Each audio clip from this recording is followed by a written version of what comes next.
السلام عليكم ورحمة الله وبركاته. داوديال كسو دوادا قيسي رحمة channel أصحابتنا عصب سو دوادا أصحابتك السيور رسين عاديات بعض مهسنتين قودهان لمان أصحابتك كنت عن channel قيسي رحمة عاديات بان لنكم هذا علينا إن داوديال تلوجين كينا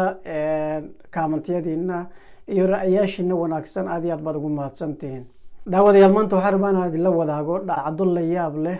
runtii aniga iga yaabisay ayaan rabaa inaan idin la wadaago daawadayaal saad ogtihiin tahriib dad badan ayaa ku dhamaaday haddii aan ka hadalno dadka Soomaaliyeed kaliya dad aan yareen ayaa ku dhamaaday waxaan ognahay doomo fara badan oo u sii jeedo dalka Yurubta oo ku gadoomay biyaha dhaxdiisa doomahaas oo dadka Soomaaliyeed hal qura ee ku dhamaadeen dad gaarayo 200 qof mar 70 qof mar 150 qof marba numberna loo sheegi jiray dadka kale hadii laga reebo dadka Soomaaliyeed oo ku dhamaaday lama soo koobi karo tahriibka dadkaasi intooda badan waxay ku dhamaadeen badda ayagoo doon saaran doontu la gidoontay ama doontu duleesho biyaha galeen kadib doontu intay gidoonto dadka halkaas ku dhamaadaan inta laga badbaadin karano intooda badan waa la badbaadinayay laakiin waxa ku dhamaaday ma soo koobi karo haba ugu badnaadaan dadka Afrikaan ah Soomaali Ethiopian iyo Afrikaanta kale hadii la isku daro dad aad iyo aad u fara badan ayaa mar walba badda ku dhamaado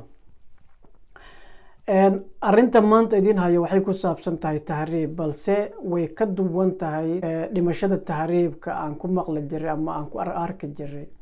inkastoo horeyn u dhacday jirto balse ma badno caalamka kuma badno waxaa jiray nin ku tahriibay diyaarad haddaba su'aashu waxay noqon kartaa see ugu tahriibi karaa diyaarad waad ogtahay diyaaradda airportka ma gali kartid adigoo sharci haysanin airport xataa haddaad gasho diyaaradda ma gali kartid adigoo baasaboor iyo visa aga haysanin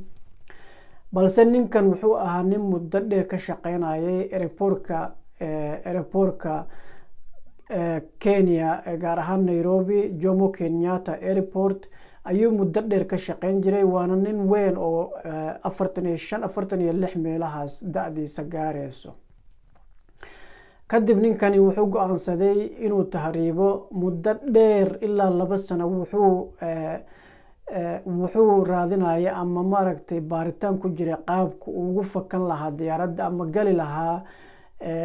uu ku dhuuman karo ninka waxa la yiri wuxuu ka shaqeyn jiray qaybta cargo oo loo yaqaano qaybaha alaabta laga raro dadkan gaariyaasha yaryar wado oo alaabta ku qaado ka bacdi alaabta ku guro ayuu ka shaqeyn jiray ninkani wuxuu go'aansaday maadaama diyaaradda iyo bursooyinka gali karin meesha bursooyin la galiyana dadka galiyo intay xaqiijiyaan hubiyaan xiraan ka soo tagaan ma gali kari wuxuu go'aansaday inuu galo meesha diyaaraddu taayirada ku xareysato inuu galo shaqaalaha isla shaqeeyaan markay bursooyinka xareeyeen ka bacdi gudaha galeen ayuu sigaar qof cabaaya intuu iska dhigay asaga gaari yar ayuu wada gaarigiisa yar u aaday gaarigiisa yar intuu qaatay ayuu diyaaradda ku dhaweeyay diyaaradda agteeda keenin wax yar uu sii dhawaaday si uu si lugan karo kadib afarta gees uu iska fiiriyay cid u jeeda ma lahan wuu socday kadib wuxuu aaday diyaaraddii taayiradeeda hoosteeda ayuu aaday meesha taayiradeeda ku xareysan lahayd ayuu galay halkaasi ayuu isku qariyay diyaaraddu way dhagaaqday markay kacday sida ay walba caado u ahayd taayiradeeda xareysatay meesha taayirada waa la daboolay hawada ayay gashay hawada waxay ku jirtay diyaaraddu muddo dheer diyaaraddu waxay ka baxday Jomo Kenyatta airport oo dalka Kenya waxayna u sii jeeday dalka UK masaafo ay kala jiraan waa dareemi kartaa hawada diyaaraddu marba ay masaafo dheer u duuleyso ayay hawada kor u fogaanaysaa hawada waxay gashay diyaaraddu hawada ugu sareyso oo meesha runtii oxygen iyo maaragtay hawada ay ka xiran tahay oo aad waxa haba yaraatay aad qaadan karin ayay gaartay dhinaca kale ninkan wuxuu ku jiraa meel oo taayiro galayaan ama qof bani aadan loogu talagalin oo maaragtay diyaaraddu hawada ku fogaanin xataa neefta kugu dhageyso ayuu ku jiraa hawadana meesha diyaaraddu mareyso 35,000 kilomitir diyaaraddu markay hawada gaarto qaboob aad iyo aad u xun ayaa dhacayo, hawada sare aad iyo aad bay u qabowdahay. Qabowgii iyo waxaa iskaashaday neef la-aantii, ninkii markii cabaar hawada ku jirayba nafta ayaa ka baxday. Markuu u dhowaaday airportkii diyaaraddu usii wajahan tahay oo London ku yaalo, xaafadaha airportka u dhow markay diyaaraddu cagaha soo baxsatay ayay meedkiisa ninkaasi halkaas ku dhacay. dadaa jiro marka diyaaradaha soo dhacdo mar walba jecel inay duubaan, qof camera xilligaas diyaaradda kacdo ama degto duubaya ayaa camera la helay meed kasoo dhacayo taayarka marka la furay. dhinaca kale nin iska bannaan fadhiyo gurigiisa iska leersanayo kuraas iska fadhiyo ayuu meedkan agtiisa ku dhacay. Kabacdi booliis iyo dabdamis ayaa imaaday, meedkii ayaa la qaaday. Dadkii indhahooda ku arkay meedku markuu dhacayo waxay sheegeen diyaaradda Kenyan Airways inuu meedkan kasoo dhacay. Kadib baaritaan marka la sameeyey diyaaraddii dib loo raacay oo shaqaalihii dalka Kenya dib loo wareystay, meedka sawirkiisa iyo wixiisa la gudbiyey, waxaa la xaqiijiyey inuu yahay shaqaale ka mid ah shaqaalihii ka shaqeeya airportka Nairobi oo Jomo Kenyatta. ninkani sheekadiisa saas ayay u dhacday. runtii wuu tahriibay, meedkiisa wuu geeyey dalka UK balse naftiisa nasiib darro maysan gaarin. arrimaha noocan hadda kore ayay ka dhaceen dalka Mareykan. wiil yar oo Soomaaliyeed ayaa diyaarad gobol ka raacay, gobolada oo saas aan kala fogeen 2 saac kala jiro ayuu taayarada galay. markuu saan hore idiin sheegay diyaaraddu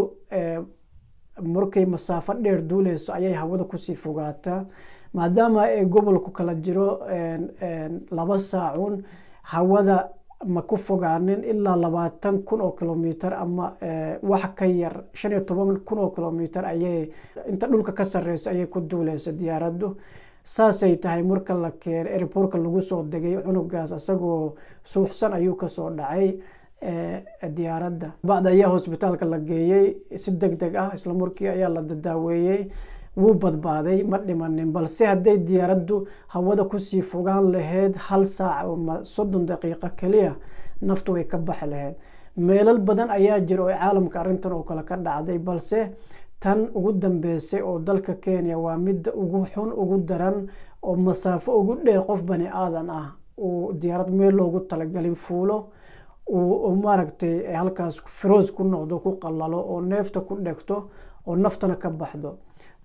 qiyaas ahaan waxaa la qiyaasay ninkan inuu dhintay hawada markuu ku jiray muddo gaarayso 3 saac iyo bar. sababtoo ah cilmi baarayaasha markay fiiriyeen diyaaraddu markay Kenya ka duushay ilaa 3 saacadood hawada waxay ku jirtay 20,000 iyo 19,000 ilaa 20,000 oo kilomitir ayay dhulka ka jirtay. 3 saac waxa ka dambeeyay 3 saac iyo bar waxa ka dambeeyay diyaaraddu hawada waxay ku fogaatay 35,000 oo kilomitir ayay hawada ku fogaatay. waa hawada meesha ugu daran, ugu qaboob oo oxygen laga helaynin ayay gaartay. qiyaas ahaan dadka cilmi baaraya waxay sheegeen 3 saac inay nafta ku jirtay, 3 saac iyo bar ka bacdi naftu ka baxday. waa arrin aad iyo aad la yaab leh ayay noqotay runtii. tahriib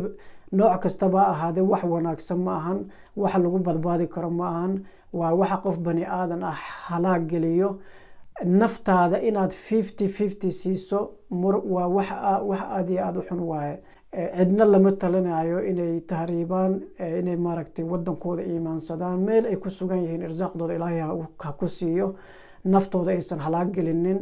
haddii la tahriibo laakiin inaad naftaada adigoo og inaad dhimanaysid oo diyaaradda meel noocaas oo kaleeto aad ku badbaadaynin, taasi waxay ka dhigan tahay inaad naftaada uun u talagashay inaad isdisho, waayo waad ogtahay inaadan badbaadaynin. waxaaba la qaatay kuwa doonta marmar doonta laga yaabo inay dhacdo, laga yaabo inay badbaado. kani laakiin xaqiiqo waaye inuu dhiman doono, laga yaaba inuu og yahay inuusan ku badbaadaynin hawada sare. taas oo saacadood diyaaradda duuleysay